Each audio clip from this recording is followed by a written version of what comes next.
بسم اللہ الرحمن الرحیم۔ صرف 5 منٹ کا مدرسہ، قرآن و حدیث کی روشنی میں۔ سبق نمبر 5۔ نمبر 1، اسلامی تاریخ۔ حضرت عمر کی خلافت۔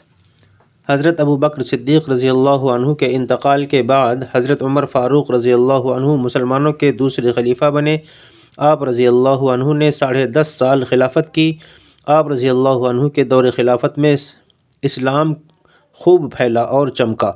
بڑی بڑی سلطنتیں فتح ہوئیں، یہاں تک کہ روم اور فارس جیسی طاقتور سلطنتوں پر اسلام کا پرچم لہرانے لگا اور مسلمان بڑھتے ہوئے ہندوستان، چین اور یورپ کی سرحدوں تک پہنچ گئے۔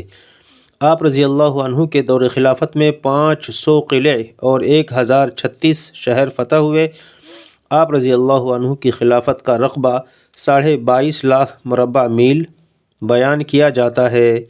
آپ رضی اللہ عنہ کی فراست، بلند حوصلگی اور فتح کے سلسلے کو دیکھ کر ایک مشہور مستشرق مسٹر جیون کہتا ہے کہ اگر فاروق اعظم رضی اللہ عنہ 10 سال اور دنیا میں خلافت کرتے تو پوری دنیا میں اسلام کے علاوہ کوئی دوسرا مذہب نہیں ہوتا۔ حضرت عمر رضی اللہ عنہ کی خلافت کا زمانہ بعد کے حکام اور خلفاء کے لیے ایک مثالی نمونہ ہے۔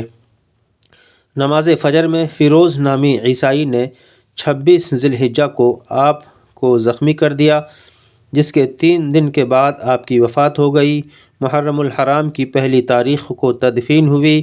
حضرت صہیب رضی اللہ عنہ نے نماز جنازہ پڑھائی۔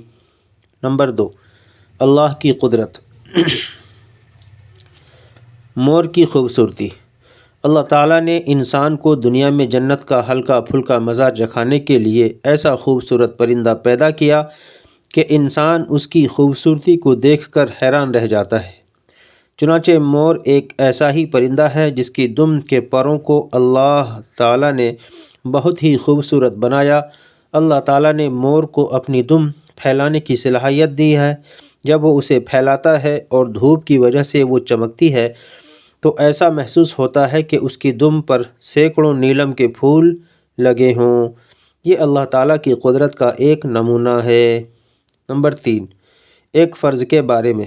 صبح کی نماز ادا کرنے پر حفاظت کا ذمہ۔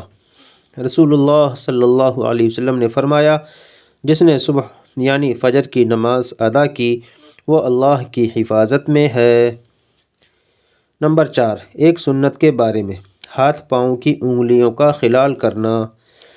رسول اللہ صلی اللہ علیہ وسلم وضو فرماتے تو انگلیوں کا خلال فرماتے، ایڑیوں کو رگڑتے اور فرماتے کہ انگلیوں کا خلال کرو، اللہ تعالیٰ ان کے درمیان جہنم کی آگ داخل نہ کرے گا۔ نمبر 5، ایک اہم عمل کی فضیلت۔ اللہ کے واسطے محبت کرنا۔ رسول اللہ صلی اللہ علیہ وسلم نے فرمایا، قیامت کے دن عرش الہی کے سائے میں 7 قسم کے لوگ ہوں گے۔ ان میں وہ لوگ بھی ہوں گے جن کا ملنا جلنا بھی اللہ ہی کی محبت کی وجہ سے ہوتا تھا۔ نمبر 6، ایک گناہ کے بارے میں۔ قرض ادا نہ کرنا۔ رسول اللہ صلی اللہ علیہ وسلم نے فرمایا، کبیرہ گناہ کے بعد سب سے بڑا گناہ جس کو بندہ لے کر اللہ کے یہاں حاضر ہو وہ یہ ہے کہ موت کے وقت آدمی پر قرض ہو اور اس کو پورا کرنے کے لیے مال چھوڑ کر نہ جائے۔ فائدہ: مالدار اگر اپنی زندگی میں قرض ادا نہ کر سکا تو مرتے وقت اپنے ورثاء کو قرض ادا کرنے کی وصیت کر دے، اور جو مالدار نہ ہو تو زندگی ہی میں معافی تلافی کر لے، ورنہ قیامت کے دن نیکیوں میں سے اس کا قرضہ ادا کرنا ہوگا۔ نمبر 7، دنیا کے بارے میں۔ مال کی حالت۔ رسول اللہ صلی اللہ علیہ وسلم نے ارشاد فرمایا، اس وقت تک قیامت نہیں آئے گی جب تک تمہارے اندر مال کی اتنی کثرت نہ ہو جائے کہ وہ بہنے لگے، یہاں تک کہ مال والے آدمی کو اس بات پر رنج و غم ہوگا کہ اس سے کون صدقہ قبول کرے گا۔ وہ ایک آدمی کو صدقہ کے لیے بلائے گا تو وہ کہہ دے گا کہ مجھے اس کی کوئی ضرورت نہیں۔ نمبر 8، آخرت کے بارے میں، جنت میں مہمان نوازی۔